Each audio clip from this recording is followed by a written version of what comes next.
I want to know, how would you rank the 5 best players in this series? We'll get to the player rankings here before too long.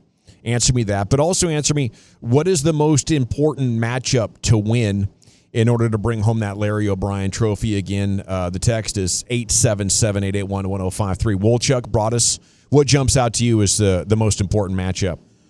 I mean, I think it's probably going to be points in the paint, and it all comes down to the bigs, right? Like KP and Horford versus Lively and Gafford. I think that is the area for me that the Mavericks should have the biggest advantage.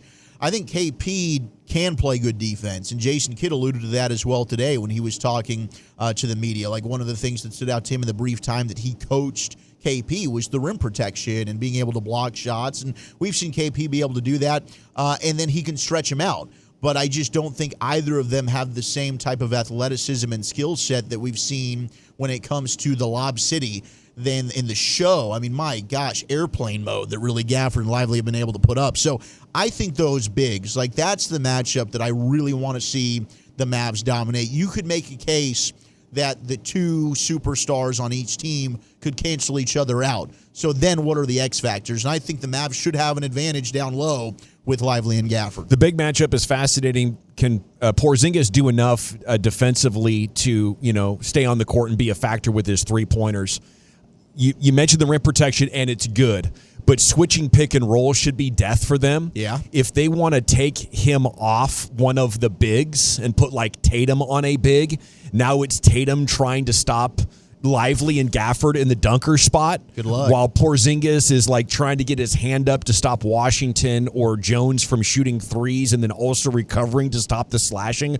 I don't know if Porzingis stays on the court. Now, if he's bombing threes, then, they'll live with it. But if he's not making threes, I think he could be a net negative. So I agree with you. It's a huge matchup. If the Mavs can't find a way to exploit his defensive weaknesses and he can just use his rim protection, then it would be advantage Boston there. I don't expect that to happen. Brian, what do you think is the most important matchup? I kind of look at this. I think Drew Holiday is an X factor here. Sure. Because he's such an outstanding defender. And, where does Boston, how do they determine who the most important, they're kind of damned if they do and they're damned if they don't. And how much can Jason Kidd keep Luka and Kyrie on the floor at the same time to make sure that somebody is available for scoring? But because I think that with Drew Holiday and what he could present, he could be an eraser, and he can make it very, very difficult for one of the stars. Whoever that night might have it going pretty well for the Mavs, I could see them adjusting. Mazzulla. Yeah. I think Joe Mazzulla could adjust and say, okay, I'm going to put Drew Holiday on that, and I'm going to make life difficult for whoever's got the hot hand. So, how can you score if you're Luka or Kyrie with their best defender on you? I think that's the matchup that I'm going to keep an eye on. Is the one we're more fearful of being able to have success if you're Boston, like eliminating Kyrie's offensive production? Because we have seen that throughout stages in this postseason. Yeah, absolutely. And I don't Oklahoma think City did a great job on Luka because of Dort. Yes. But they really did a great job on Kyrie. Yeah. Yeah, with the double teams. Yeah. Tactically what they decided to do, and ultimately the Mavs figured that out. They figured out everything that's been thrown at them. I don't think White and Holiday are tall enough to really bother Luka.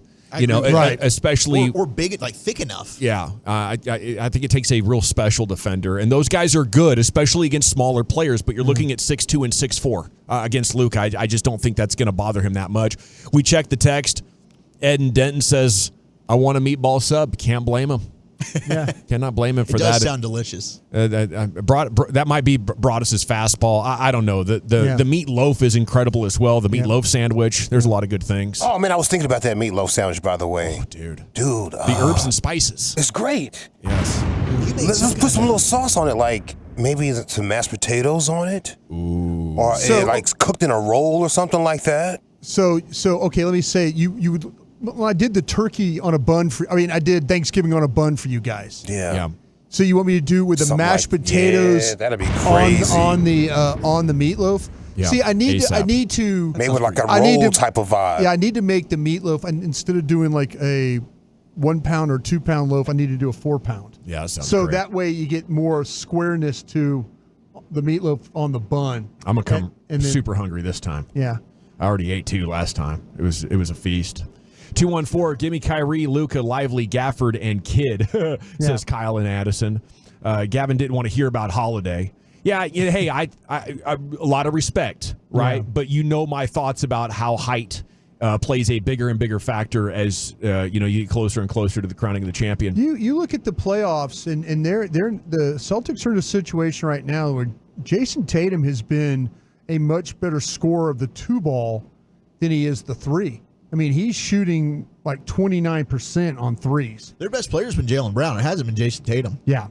I mean but they've had a little bit of some struggles with the 3 ball themselves. So I'm kind of like I'm interested to see how that plays out. Do they get hot, or do they just try and find a way, scoring with with the 2? You bring up the 3, and I wonder your take on this, Gavin. But we talk X factors. I know people throw out P.J. Washington, Derrick Jones Jr. But like as I was talking about the bigs, Maxey popped up. Now you do have Maxey Kleba back, and Maxey was able to knock off some rust. But all of a sudden, you start getting playoff Maxey hitting those corner threes. That could put the Mavericks over the top in this thing. And maybe the time off has helped Maxey in a way.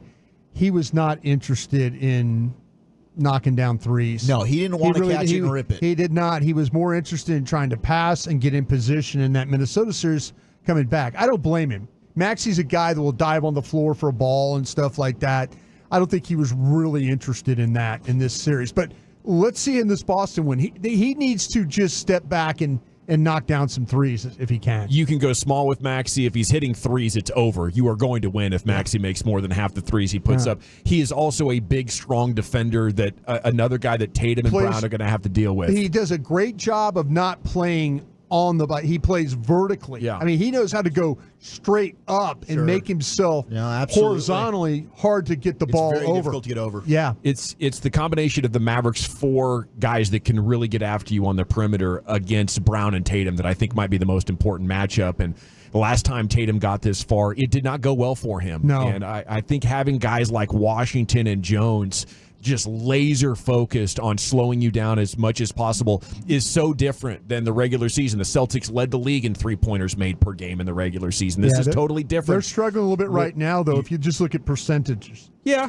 percentage-wise. Yeah, I mean, like I say, if the main one is Tatum, and he's at 29. But you mentioned Brown, he's at 36. About 37%. Good number. Yeah, that's a good number, but for him too, that's really good. Yeah, but I just kind of hope that maybe that Tatum kind of stays in a little bit of a slump on that, to be honest with you. Okay, keep those thoughts coming in on the most important matchup here for your NBA Finals. There's no doubt about it. If you're ranking the top 5 guys or top 10 guys, Luka Doncic is number 1, right? I don't know. Maybe top Celtics fans out there are like, no, Tatum's just as good. And I'll tip my cap to you. It's okay to be a biased fan. It's okay to be wrong as a fan when you're supporting your team. I mean, I get that.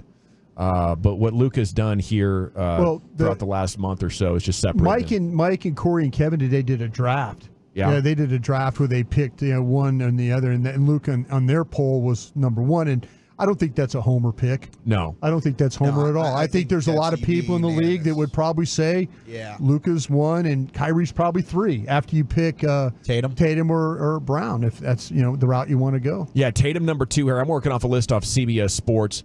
Kyrie Irving number 3. Yeah. Very interesting to me. I think you could go either way on that. I don't. If you're going to go Kyrie Irving, I would say okay.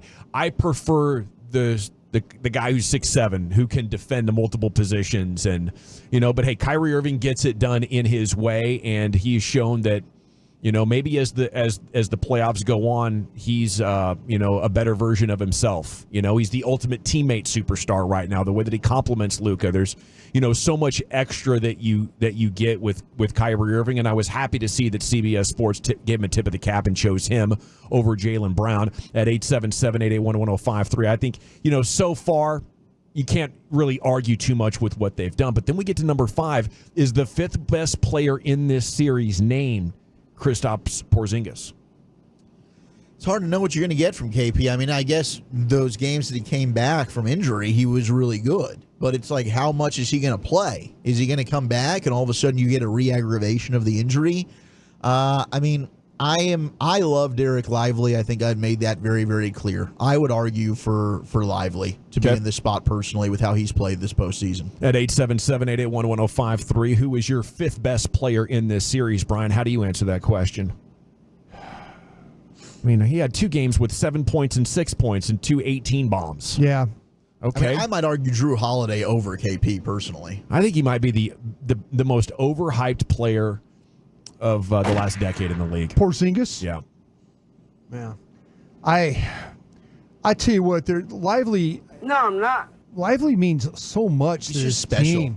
And if we're going to take the Homer approach, then we're taking the Homer approach there. But I think it's hard to. I think it's hard for the Mavericks to play without him. We saw what happens when he's not in there. You know, it's not as good as a defensive team, and there's things offensively. They don't get the rebounds. They don't. You know, there's a lot of things. I think there's a legitimate argument that he is the fifth player. He's special, you know, as an athlete, but also his basketball IQ is so high. His awareness of what the other team is trying to do and how he can take away those angles it's really special. He will find a way to battle 3 other bigs for the ball. Yeah. You know, everybody else is nowhere near. And what's he doing? He is tipping the ball out, grabbing the ball, you know, I mean, or, you know, he's doing something to try and help your team win every time he's on the floor. Well, as good as Boston was, or as good as CBS Sports was with their first 4 guys, I think they butchered like the next 6 or 7. They go Porzingis, Derek White, really nice player, championship level player. Drew Holiday coming in at 7, then PJ Washington, then Al Horford, who was probably washed up 2 years ago, you know, really a solid veteran big man. But I think if I'm trying to build a championship front court, he's at best my 3rd best big man.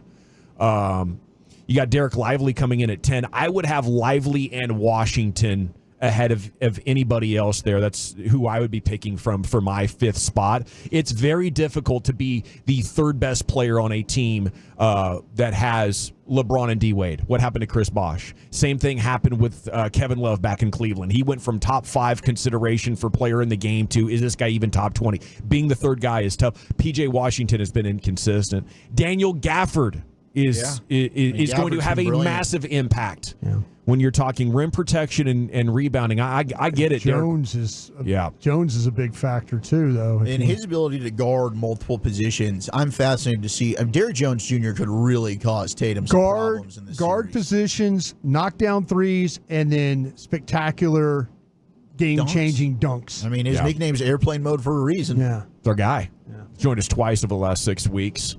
So salute to him and best of luck to the guys as they get set to head out to Boston. They're there now. They are there already? They're nice. there. Yeah.